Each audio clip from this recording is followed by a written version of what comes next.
Hola, buen día. Mi nombre es Renata Loza, de la licenciatura Médico Cirujano y Partero en la Universidad de Guadalajara, y el día de hoy les voy a hablar de un tema de microbiología que es el coronavirus. Para empezar, vamos a hablar de sus generalidades y la morfología del virus. Los coronavirus pertenecen a la familia Coronaviridae y a la subfamilia Orthocoronaviridae. Son virus de forma esférica o helicoidal de tamaño entre 60 a 200 nanómetros, en promedio 120 nanómetros. Su material genético es ARN de cadena sencilla positiva, es decir, se puede traducir directamente en proteínas. Tiene una envoltura lipídica robada de la célula huésped con una cápside helicoidal. Esta envoltura tiene prolongaciones que parecen pétalos, dándole el aspecto de una corona bajo el microscopio, de ahí viene el nombre de la familia. Dentro de la subfamilia Orthocoronaviridae hay varios géneros. Los más importantes que afectan a humanos son el betacoronavirus, que incluye a virus como el SARS-CoV-1 y SARS-CoV-2, que son los causantes de la pandemia más reciente, y alfa-coronavirus, que un ejemplo de ello es HCOV-NL63, que también puede causar infecciones respiratorias, pero generalmente son menos graves. Todos estos virus afectan principalmente las vías respiratorias superiores y en casos graves pueden afectar los pulmones. En microscopía electrónica, los coronavirus se ven como una corona solar gracias a las proteínas de su envoltura.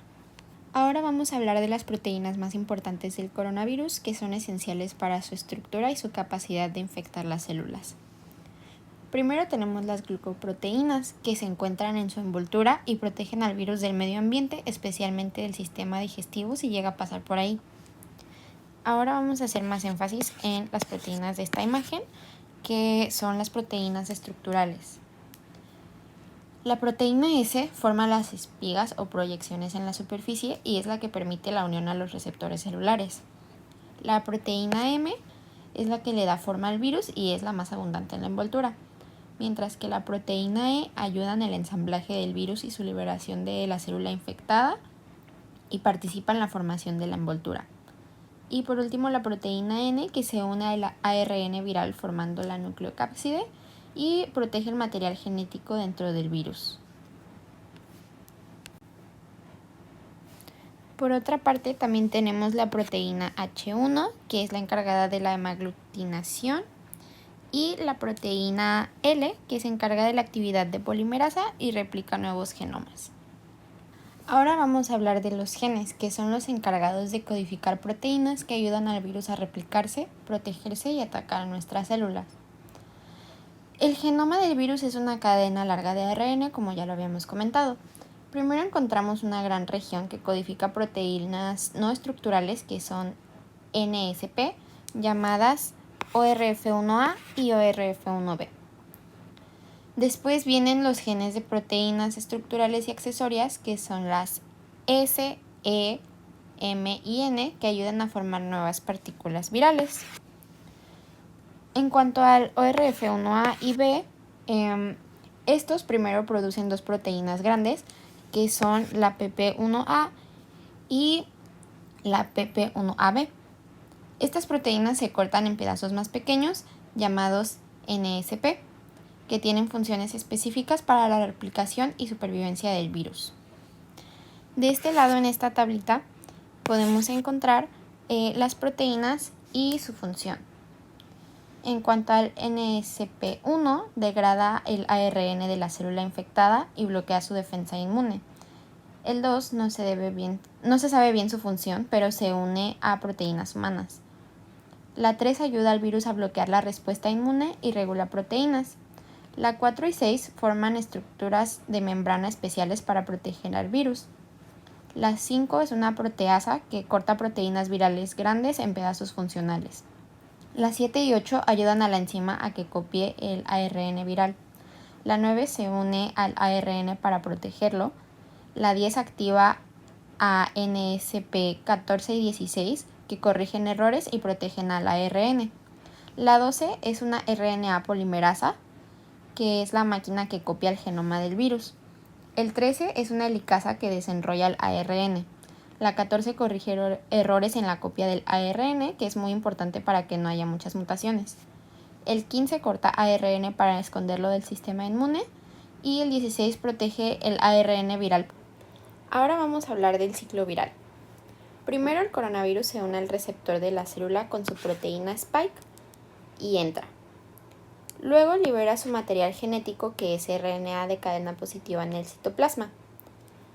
Este RNA es traducido por ribosomas para formar proteínas no estructurales que ayudarán a replicar el virus. Después se copia el RNA viral, se forma una cadena negativa que sirve de molde para hacer más RNA positivo. También se producen pequeños RNAs llamados subgenómicos para fabricar las proteínas estructurales, que son la S, E, M y N. Estas proteínas se ensamblan junto con el nuevo RNA en el retículo endoplasmático y el aparato de Golgi. Finalmente, las nuevas partículas virales son liberadas fuera de la célula para infectar otras células. Ahora hablaremos de la patogenia. El coronavirus tiene un origen zoonótico, transmitiéndose inicialmente del animal al ser humano a través de secreciones mucosas o el consumo de la carne contaminada.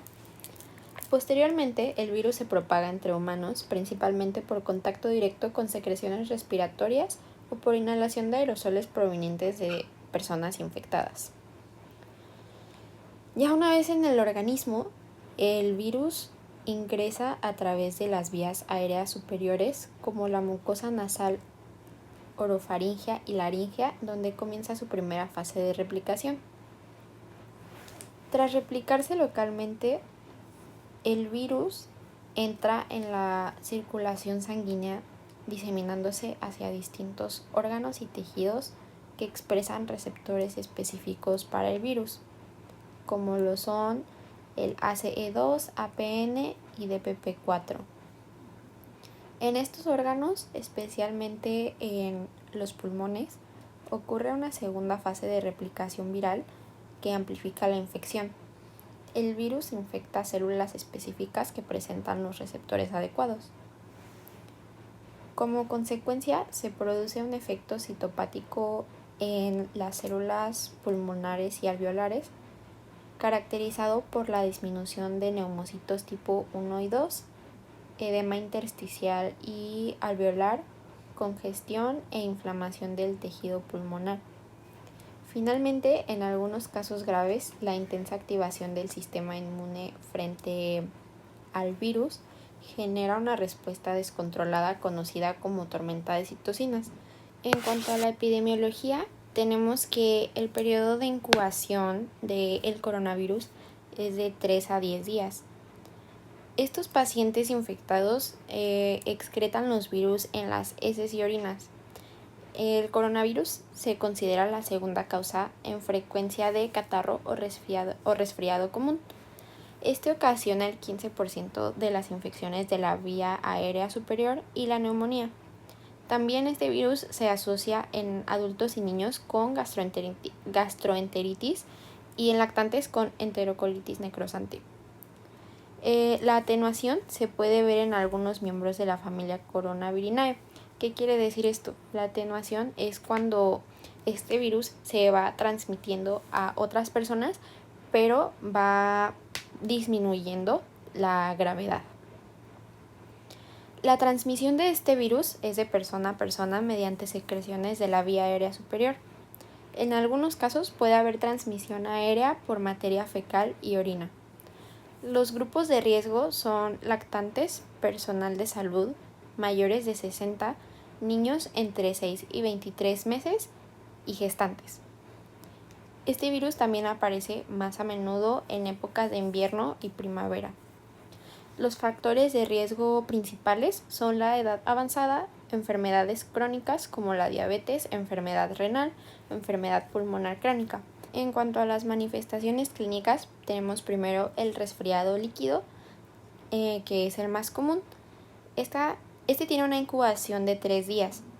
Genera malestar general, irritación faríngea, secreción nasal líquida, estornudos, congestión nasal, tos ligera y causa bronquiolitis en poca proporción.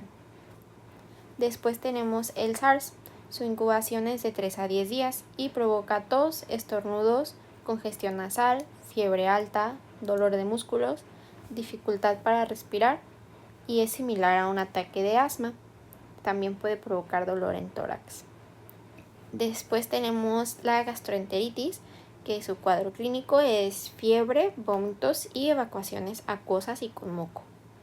El diagnóstico de este virus se puede hacer mediante un cultivo celular, microscopía electrónica de muestras fecales, inmunofluorescencia, detección de antígenos, hibridación de RNA y RT-PCR y estudios serológicos. En cuanto al tratamiento, se recomienda reposo, líquidos orales abundantes. Solamente que el cuadro sea muy intenso, se debe pensar en utilizar antihistamínicos para disminuir la sintomatología. En este caso no deben usarse descongestivos nasales ni antibióticos, puesto que es un cuadro que se autodelimita en 2 a 5 días. Y por último, para la prevención, se suele usar interferón nasal, 4 millones de unidades 3 veces por un día antes de la inoculación del virus y hasta 2 días después. Se recomienda también cuarentena de los sujetos infectados por COVID y SARS y control de los casos de fiebre.